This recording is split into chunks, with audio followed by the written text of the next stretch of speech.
It's time for the Kappa StarLeague. I pressed the record button, which means your sweet VODs will be available. And also me saying this sentence will be on the VOD. So we're almost here. And welcome to the map that is Kappa Dewalt. I have absolutely no idea how any of this map works, although I do know it is a horrible map. So this is the Kappa StarLeague. Our best of 7 begins now, spawning in the bottom position as the red Zerg player from Team Root Gaming. It is Minigun. And his opponent in the north, the yellow Terran player from Team Root Gaming, is Sage. So it's a team battle.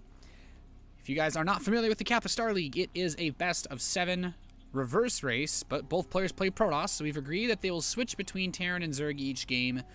And if you have not noticed, this is one of the worst maps ever made. 2 ramps into your main base.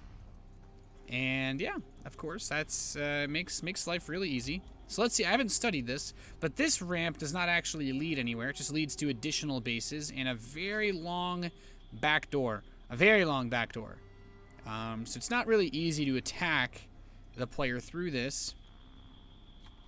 But yeah, oh, Sage is introducing him. Complexity Minigun. Sage introduces him. That's adorable. What is this? Is this a blinding cloud dark swarm with creep on it in the middle of the map? What the hell is that? I guess the center of the map is like some, I don't know, man, some dirty old vaginalistic zone. That's disturbing. So Sage opens up barracks gas. Probably just going to be Reaper play, I guess. Would make a lot of sense for this Terran versus Zerg. Like I said, they'll be switching race every map. So don't get comfortable watching either of them as Terran or Zerg. Well, at least until 2 games pass. We've also used, well, we haven't used any mods for this one, but we'll be using mods in the rest of them. Sage getting ready to wall off his main. And it's kind of interesting, like how worth it is it to go for an attack that uses this little hallway-ish Nerismic zone? Probably not at all. Probably not at all. Actually, you can't get to the hallway without breaking the rocks, so you're still pretty safe anyway. And Minigun. And that's the danger zone right there. Starting up his gas in his pool. He's already placed his hatchery. As you can see on this map, there is 3 gold patches at your natural and 3 regular patches and a rich Vespine geyser. You can, of course, take the... Actually, no. I can say this is actually close to a real natural, but it's in the worst position humanly possible. These rocks have half health. Why? I'm not entirely sure. Are these rocks full health? Yes. No. All the rocks have half health. Okay, that's interesting. Sage has his SCV placed to build his command center. Reaper's doing some harass. No kills. Just being annoying. And Minigun's been dancing with the drones. He's scared to lose them. Jabs those back. And just a little bit of attempted fisticuffs. The mandibles on Minigun's drones are not quite enough. Does lose one of his workers. And Sage, he's having a blast. There's still 30 seconds to go before the first queens pop out. These Zerglings are going to try to buy some time. Second Reaper is here, though. And Minigun, he's poised to take a little bit of a beating. Queens are almost out. Just needs 5 more seconds, and he should be okay. Another drone gets softened up. Only 2 lings remain as a buffer. The queen is out, though, but he will lose another drone in the meantime. So, not too much. Just 2 Zerglings and 2 drones picked off by the Reaper. And that's not bad by any means. Since Sage, it's kind of an Alter Zemish type thing where you can have this back base relatively safe with gold minerals. And, oh, wow, that's broken. Wow, I feel like Sage could do like a 2-base siege tank attack. And Minigun is suddenly realizing that this is a horrible map. But we here at the Kappa StarLeague, well, we don't really have too many fucks to give. Command center is just about done for Sage. And let's see where he goes from here. Hellions. Well, that makes sense. You know, lots of people like Hellions. I can't really think of any reason why you wouldn't want to use Hellions in the early game versus Zerg. Almost. Well, he does get another Zergling. And these Reapers are so annoying. There's so much space to dance around. He can't jump up and down these cliffs. I don't think he can. That'd be really ballsy to jump over lava like that. But Sage is actually going to take a really fast third base. So he's not scared of Minigun at all. And he's like, yeah, I'm going to take a third. I don't care. Minigun, on the other hand, he didn't scout what technically is the natural. But I don't think he should. This should not come across to him as a third base, as a natural expansion. He's scared to enter the danger zone. He's like edging. Sage is like, what is this, man? I don't know. Send a Reaper. And he's like, oh, blinding cloud. Okay, I see what it is now. It's just a blinding cloud. It's the G spot of the map. It's the map's G spot is what we're gonna call it. Or yeah, I guess that's probably the most family-friendly way we can refer to it. But hopefully your family isn't watching Kappa StarLeague at 2 in the morning. Roachhorn's about to complete for Minigun. He has a defensive spine crawler and an evolution chamber, but double engineering base for Sage. Wow, he is playing this so greedily. Has not even yet started his stim pack upgrade, and he is just waiting here by the G spot of the map to see what pops out. And actually, that's a really disgusting thought. This Marine is over here by the rocks. These rocks only actually have 1 armor. Typically, rocks have 2 or 3 armor, which makes them really hard to kill, but these rocks would die relatively quickly.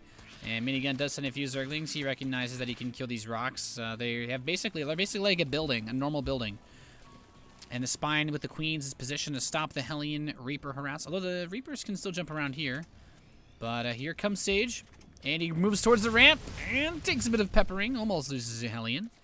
Natural expansion is rock and rolling. He's, oh man, them gold minerals. Oh, he dropped the mule on the gold. Come on, Sage. Come on. Come on, man. Don't you know they don't get extra resources? Hellions go back home. And a lair begins for Minigun, who's still just actually getting carapace with his Roachhorn. What is he going to do? The third base, of course, is delayed, but he decided, you know, Sage was like, okay, I'll take the outer third base and be safe. I guess he thought there's just so much distance here, because this is a horrible map, that the Queens couldn't possibly defend against any type of attack that would come from Sage if he decided to push in with the Hellions and the Reapers. And Sage is opting for a bio-based build. And shout-outs to Guy in chat that apparently almost missed his doctor's appointment watching this. Good luck, sir. See you later. Sage drops the scan, sees, oh, okay, well, you have a Roachhorn and your lair is on the way. It should be done soon. And Chad Jones actually decides to go up to 3 evolution chambers because he started with 1 so that he could afford to just spiral straight to 3. And Sage's actually here. He's like, oh, there's some rocks. Maybe I could break these. Do I want to? I don't know. He leaves just 1 Marine to watch the rocks and see if Sage Minigun breaks them. While Minigun's third base comes to a completion. And Sage begins more and more barracks. He's got a pretty good bio setup here. Lots of Marines churning out. Got the medevacs on the way. Got the mines coming in, as well as his engineering bays being done. And it's so nice. You only have to have 3 workers to mine your natural gas. You only have to have 3 workers because it is a, I don't know, expanderino gas, which means you mine more gas. I don't want to go into the details of it. It's dark. It's dark magic, basically, to say the least. And Sage is just bolstering his forces. He is taking this first game. He's putting pedal to the metal. This is a very normal, greedy Terran build. Actually, really greedy, but still pretty normal to see some players go for. And oh, Minigun tries to snipe a Widow Mine. No luck. Gets it down to about a third of its health, a little bit less. Minigun's Spire and his Baneley Nest are coming in, though, as well as that +2 Carapace. His +1 melee is on the way. Has not used the 3rd evolution chamber just yet, but oh, Minigun's getting a couple of his overlords caught out on the map. There's not really anywhere to hide him on the east side. And now he wants to attack. Spinecrawler's moving. He's trying to get it in a blocking position. The Roaches are here as well, but oh, those Marines have stim for Sage, and he scans up the ramp. He sees Minigun does not have that much, and he's just going to run right past. He's going for the Queens in the 3rd base.